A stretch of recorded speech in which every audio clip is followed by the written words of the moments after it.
Assalamu alaikum rahmatullahi wa barakatuh. Hope you're doing well. So, I wanted to give a pep talk, maybe a persuasive speech to women who wonder what will they feel if they become a stay-at-home mom.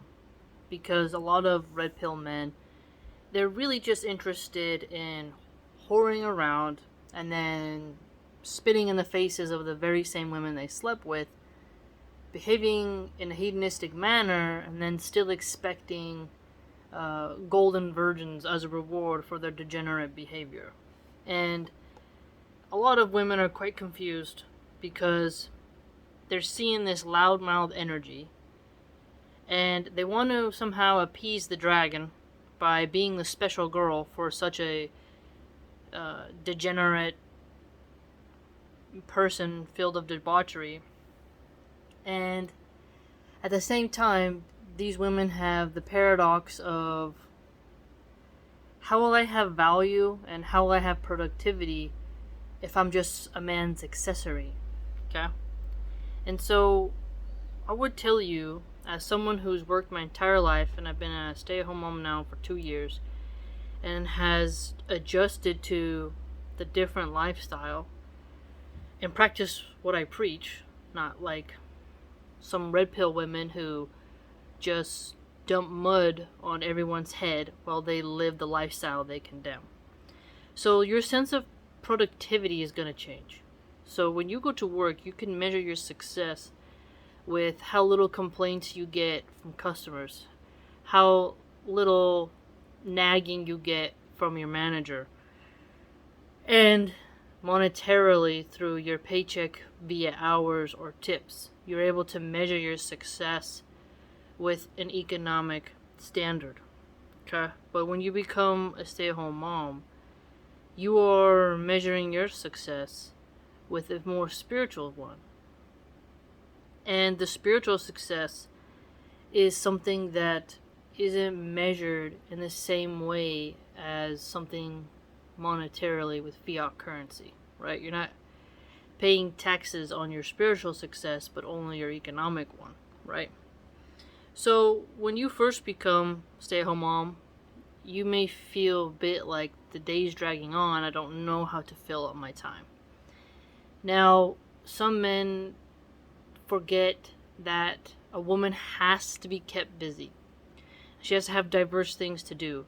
Otherwise, she starts drinking, starts watching Real Housewives of something, and starts to long for a luxurious lifestyle and wondering if she made the right decision. Basically, the more she sits and thinks about materialism, the more chance she has of wanting to monkey branch over to another man, right? Even if she has an anonymous profile, it doesn't matter. She still has eyeballs and she can cover it, someone else's husband. Her mind just starts going because she realizes now that she's a stay-at-home mom, she gets bored more easy. She has less of her own money. She's not as financially independent, so she cannot just buy whatever she wants. And if the man is of humble means, now her clothes aren't as nice, and now she's seeing other women be able to buy better clothes, travel freely, and even some kept women of the upper class, they get to do a lot more than her, right? Hosting brunches and tea parties and stuff like that. So she may start to become envious, may start to feel useless. And so for me, I'd argue what's worked for like the most potent thing is loving and reading, expressing my nerdiness. Okay? That's why when someone says to me, if your husband made you delete your social media, would you? And the answer would be no. I would not. Because it keeps my sanity. Because having something to do and sharing knowledge makes me so utterly fulfilled that if a man hated me enough to make me get rid of that, then I know he doesn't have my best interests at heart, and he's actually trying to harm my spirituality and harm me trying to spread goodness in the world, and we're not on the same mission.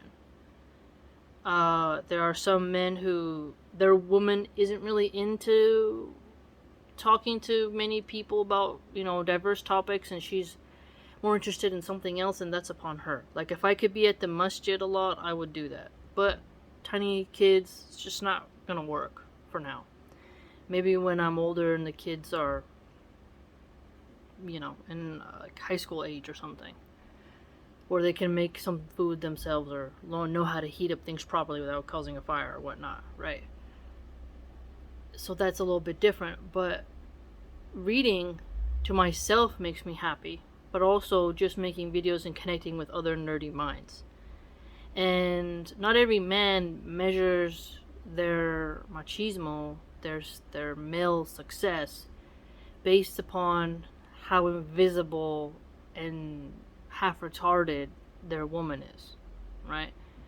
And this is quite apparent just when you look throughout the world. There's a lot of successful marriages of all kinds, and so it's a beautiful thing when the right minds are like magnets to each other and they find each other and they're just happy, right? It's very difficult when some people who are on different missions in life unite just because of looks, and then there's just too much shelling at each other, and it's a nightmare, and they usually get divorced. But when two people understand each other, they have trust, they're mature, they have good communication, they know the boundaries, it's pretty okay, right? So I would argue that you need to find a way to keep your hands busy and your mind busy. You have to have different outlets. And for me, in one sense, being spiritual every day really helps, right? And what do I mean by that? Either I'm reading hadiths, I read Quran at night because I like the setting of that more. It's mellow, it's quiet, the children are asleep. And I read it between Maghrib and Isha. Sets the mood, prevents nightmares and stuff like that, because I'm a person prone to terrible nightmares. But when I read the Quran and it makes my mind focus on something else, I usually don't have nightmares. So I've had that for years. I just think it's PTSD and whatnot, just lingering there. It's a trial, whatever. But I consistently keep something spiritual. So you have a little bit of entertainment, have a little bit of comedy. Like, there's the comedian Trow Rags, Long Beach Griffey, just super hilarious guys. And, they make small skits, Ryan Long, small skits. And you just have that, and you have a balance of, and obviously if they have something too vulgar, I'm not watching that video. But not every video of theirs is super vulgar, right? You gotta use your better judgment. And so keeping your well-being up is a new focus of your energy. Your success of yourself will come with your mental stability, your mental health, and your character building. It's progress. You're able to do that more now because you have time to do it. Whereas before, it's really hard to have any time to think for yourself when you're on your feet having to serve others at your job. And you get the validation from serving them, but now that you're more of a homebody, your mind is going to go through a detox period. It's no longer seeking other people's approval of, you did good today. You're not going to get your pat on the head as much. So you have to learn how to do it yourself. So your productivity is going to shift when you become a full-time mom. And this is something that can take an adjustment period.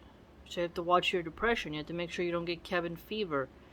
And a woman who has a homestead is going to have an easier time due to being outdoors, space, fresh air, than someone who's cramped in a city. But you can also, like I said many times, have different hobbies that are sewing. I have a sewing machine. You can try crocheting, cooking, whittling, painting, drawing. Even just testing yourself in the kitchen, you can make candles, I did that. You can make soaps, I did that. It's unlimited. Now, there are some women who mock doing crafts and home-based activities, and they want you to be able to have the money to just go shopping, hit the brunch circle, go downtown, happy hour, and be out and about. But we as Muslim women have to do better than that, because free mixing is something that we have to try to avoid as much as possible, and you shouldn't travel too much without your husband, just due to basic safety, especially in certain neighborhoods. And so you have to make sure you're in a safe area, and if you are, then you can have more leeway, understandably, because you're in a safe area. But if you're in the hood, like of Richmond, Oakland, you name it, and you're stuck inside, and you can't really travel because your man's at work providing, and you're inside with the children, this can be quite difficult for a woman who's used to being at work and having her body constantly doing something, right? Her task orientation is different, and the productivity result is different than if she's staying at home. And so that's why it's so easy now for men who are male feminists to say that a woman who stays at home, she's a lazy, dependent woman child, and she's a net loss. I've heard people say this, and I've also seen people online say this.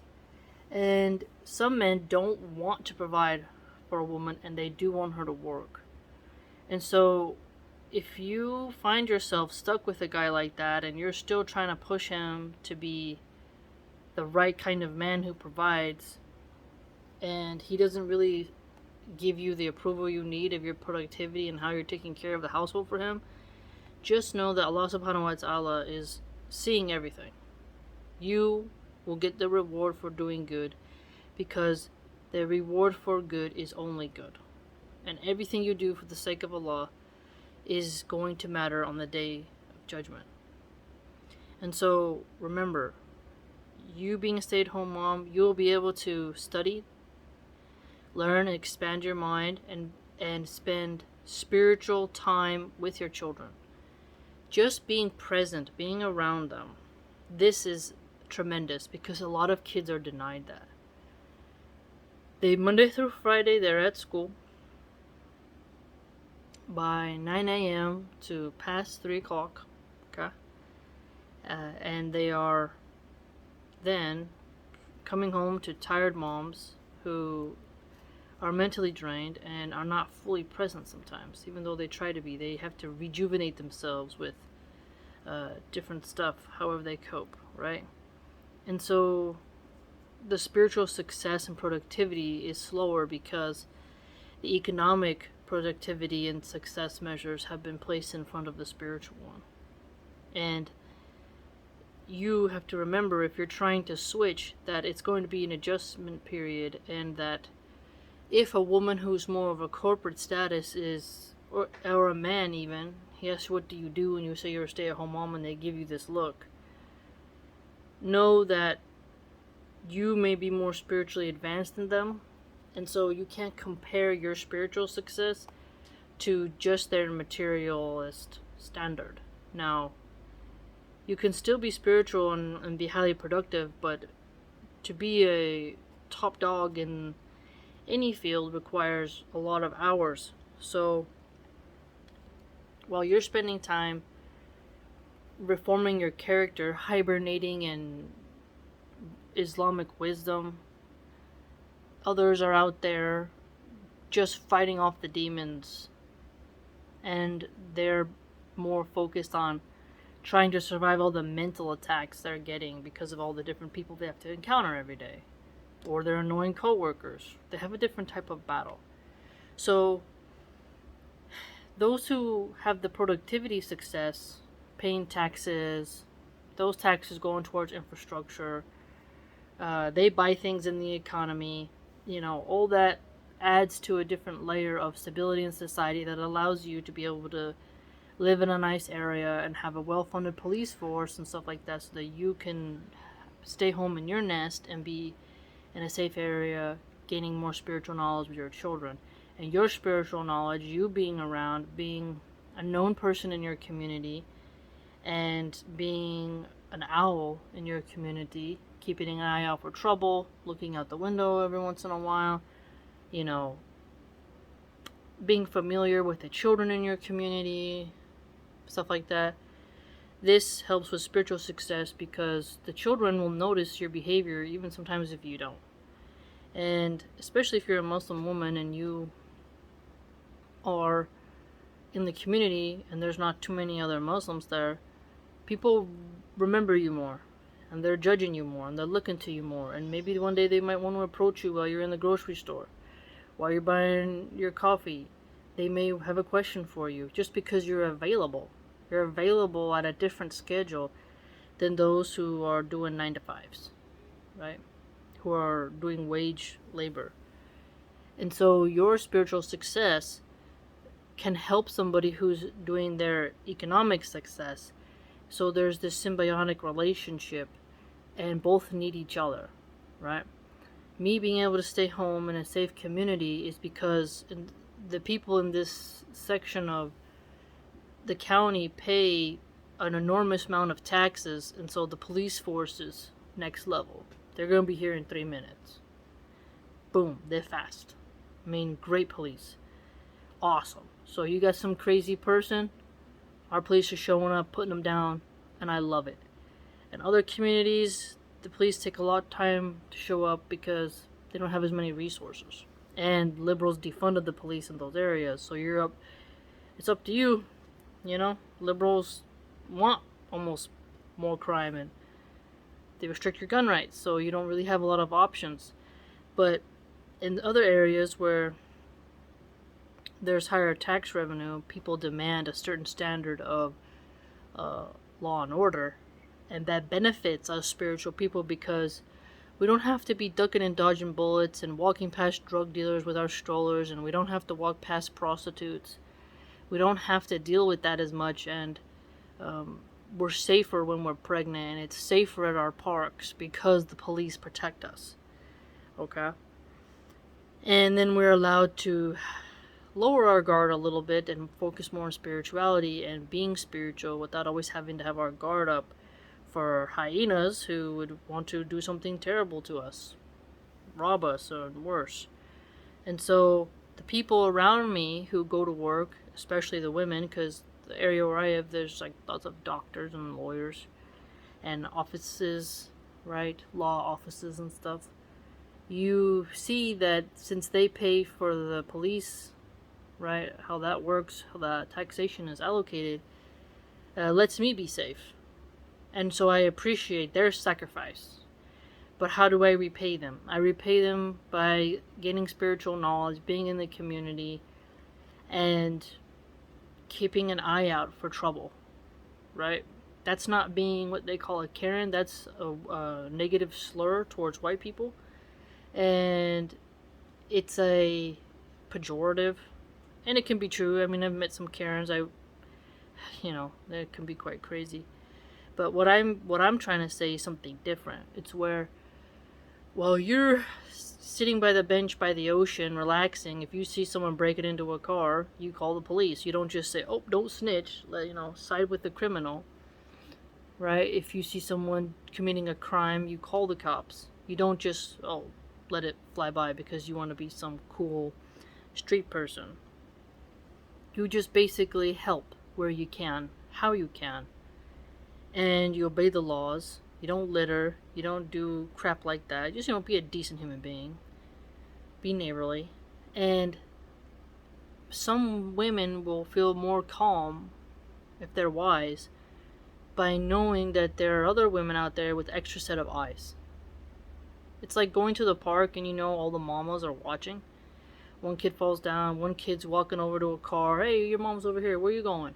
Like, women can have that when they're healthy and they're not being competitive and stealing and sleeping with each other's husbands. When they're actually spiritually healthy, they feel more need to protect children other than put them to the side because they want to sleep with someone's husband, right? When a woman is spiritually sick, she neglects children and only chases the phallus. She worships at the altar of men instead of guarding children, which should be her main focus. Guarding her children and being a protector of children, that's a healthy spiritual focus. Bad focus is when you have a man, but you're still focusing all on men and still need male validation, and you're just this floating, horny spirit who can never be satiated. And you could be totally ignoring your kids even, and you're looking at some guy on the bench with biceps, right? So when you are becoming spiritually successful in your reform, you will find healthy ways to entertain your mind, but you have to make sure that you recognize that your productivity is measured in how much you're changing about yourself in terms of unhealthy habits, and how many sins you're avoiding, how closer you're getting to Allah subhanahu wa ta'ala, and how much more you're learning about Sharia law, and how much more you're giving back to your community and tending to your home. There's a lot that you will be able to measure that somebody who's a LinkedIn brain, right? They are really into their profile and resume on LinkedIn. Those women aren't really going to see you as the same type of success as them. And a lot of the men on there as well will look down on you. A lot of red pill men forget this. There are so many men who do think that women who decide not to go to college and university and stay home and tend to their children, they see them as losers. So people with low ambition. And I've had actually men say this to me, you're not living up to your potential. Oh, you could have gone to Columbia. Why are people find ways to put you down for choosing to put your family first. So women are facing a lot of opposition and mental blockades when it comes to switching from the workforce to the home life. And so you have to help them transition. So hopefully with this video, I've given you some tips and insights on how to transition, what it's going to be like when you transition, and that you're not a loser because you are not gaining all this money. You're doing good. Keep going. Okay? How Allah subhanahu wa ta'ala is swift in accounting, and the way He measures success is different than the way corporate America is going to. So keep that in mind. Keep that in mind. I hope this helped. And the little one's learning her voice. They're playing in the room. So forgive me. She's learning how to talk more. She baby babbles. So you might hear her in the videos more in the future because she likes to say mama and dada now. One day she might just come over here, try to crash the video. But hopefully I gave you something to think about in terms of productivity shifts and made you feel better, because a lot of women struggle with their mental health, specifically postpartum depression. For a lot of moms, when they're home, they're with their own thoughts, and when you become more spiritual, you are able to be with your own thoughts more. And I can tell you it's wonderful to be with your own thoughts when you have a spiritual framework for them, because you can think about the grandest things and be entertained within your own mind for quite some time. Whereas before, you feel more dead and unhappy at your job because it's not fulfilling you. So you can get more fulfillment from spiritual success at home than from a job that you really don't like and that you're just doing it to get by. But all this stems from you having a provider man. So understand that your man is going to provide for you, but he cannot really hold your hand through the productivity shift. It's work you gotta do, so keep that in mind. Let me know what you think, and if you'd like to join my blog and support the channel, it's www.subscribestore.com/Milahan Archive. Hope to see you there.